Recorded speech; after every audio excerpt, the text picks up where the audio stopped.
우리는 김병철 씨와 정구필 씨를 비롯한 총 6명의 당뇨병 참가자들과 함께 3주 동안 수소수를 음용하면서 당뇨에 어떤 변화가 생기는지 살펴보기로 했습니다. 이거 하라는 대로 충분히 다 해봐서 진짜 효과가 있는지. 음식 조절이 항상 힘든데요.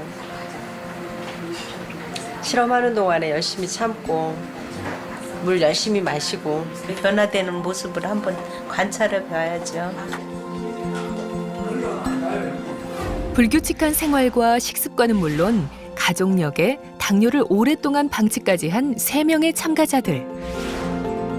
그리고 10년 이상 당뇨를 앓고 있는 3명의 참가자들까지 총 6명이 3주 동안 수소수를 마시며 몸에 어떤 변화가 나타날지 살펴보기로 했는데요. 먼저 수소수를 마시기 전 참가자들의 당뇨 상태를 확인하기 위해 전문의에게 문진을 하고 혈액을 채취해 현재 건강 상태를 확인했습니다. 소리 없이 삶을 망가뜨리는 만성질환 당뇨. 과연 3주 후 어떤 변화가 나타날까요? 짧은 기간 동안 신속하게 혈당 수치를 반영할 수 있는 프룩토자민이라는 그런 수치를 당화효소 대신 사용하게 되었고요. 그리고 간 기능, 신장 기능, 콜레스테롤 수치뿐만 아니라 이제 혈압까지 같이 검사하여서 이제 당뇨를 비롯한 다른 만성 질환의 호전 여부에 대해서도 함께 알아보고자 하였습니다. 당뇨 임상시험 일주일째. 제작진이 찾아간 곳은 정구필 씨네 집. 마침 녹내장 증세가 있다던 정구필 씨는 마시던 수소수로 눈을 씻고 있었는데요. 수소수라는 게 활성산소를 제거하는 역할을 할 거니까 눈에도 혹시 뭐 안구 표면이라도 어떤 역할을 할 수 있지 않을까 싶어가지고 한번 해본 거예요. 더 이상 나빠져서는 안 된다는 각성 때문일까요? 쌓인 피로도 낮잠 대신 산행을 통해 풀고 있다고 합니다. 정말 그 결과가 궁금해지네요. 무더운 오후, 또 다른 참가자의 집. 영업일을 하다 보니 매번 불규칙한 식사를 한다던 정구범 씨. 오늘도 역시 늦게 식사를 합니다. 그래도 마시는 물만큼은 수소수랍니다. 목이 막 마른 상태에서 먹으면 많이 먹을 수 있는데 계속 그러니까 이것도 물이 또 미직지근하잖아요. 그러니까 먹는 게 조금 힘들죠. 바쁜 외근 생활에 끼니 챙기기도 힘든데 하루 2리터씩 물 마시기는 더 고역이라는 정구필 씨. 그래도 자기 자신에 대한 유일한 투자인 운동만큼은 매일 1시간씩 꾸준하게 하고 있다는데요. 아침에 아주 그냥 개운하게 일어나가지고 하루를 시작하는 그런 기분을 느꼈으면 좋겠다는 거죠.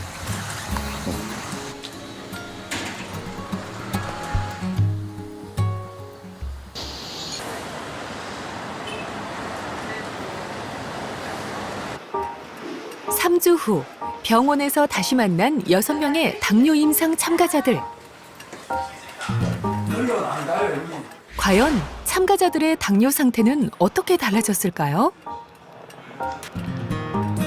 3주 전과 3주 후 혈액 속에 있는 당뇨와 관련된 수치를 확인해 봤는데요.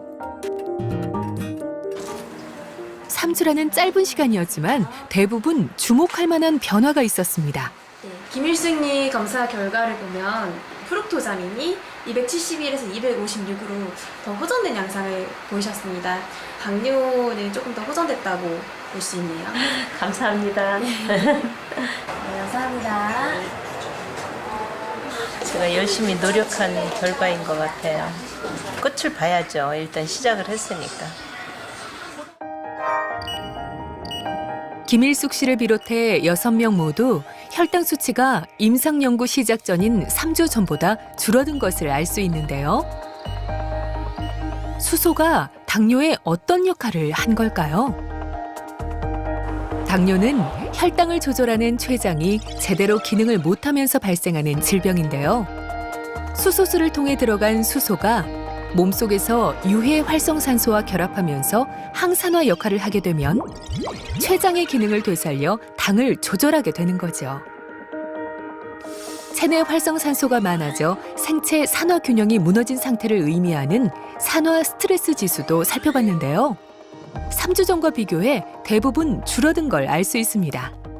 수소수라는 거는, 특히 수소라는 거는 그 미토콘드리아에서 나오는 유해산소를 그 중화를 시키고 무해화하는 그런 분자이기 때문에 그런 걸 많이 먹으면은 미토콘드리아가 보호가 되고 그 결과로 그 몸이 건강이 좀 좋아질 거라는 그런 그 추정은 가능합니다. 그리고 실험 결과도 약간 그런 경향이 보인다고 얘기 드릴 수는 있어요. 어쩌면 너무 흔해서 소홀하게 대하기도 했던 물. 하지만 어떤 물을 어떻게 마시는가에 따라 우리 몸을 건강하게 지킬 수도 망가지게 할 수도 있다는 걸 잊어서는 안 되겠죠?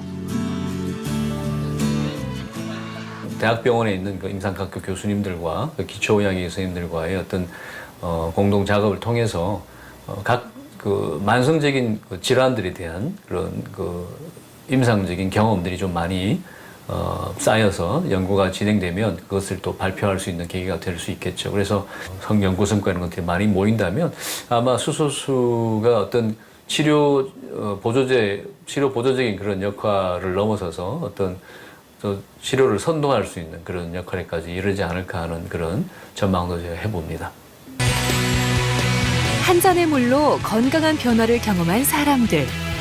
물은 이렇게 우리 몸을 지키는 시작이자 질병을 치료하는 몸이 가진 본래의 힘을 되살리는 가장 중요한 에너지입니다. 행복하고 건강한 삶을 위해 신중하게 선택해야 하는 물. 내 몸을 위한 소중한 물을 더 이상 소홀하게 생각하지는 않으시겠죠?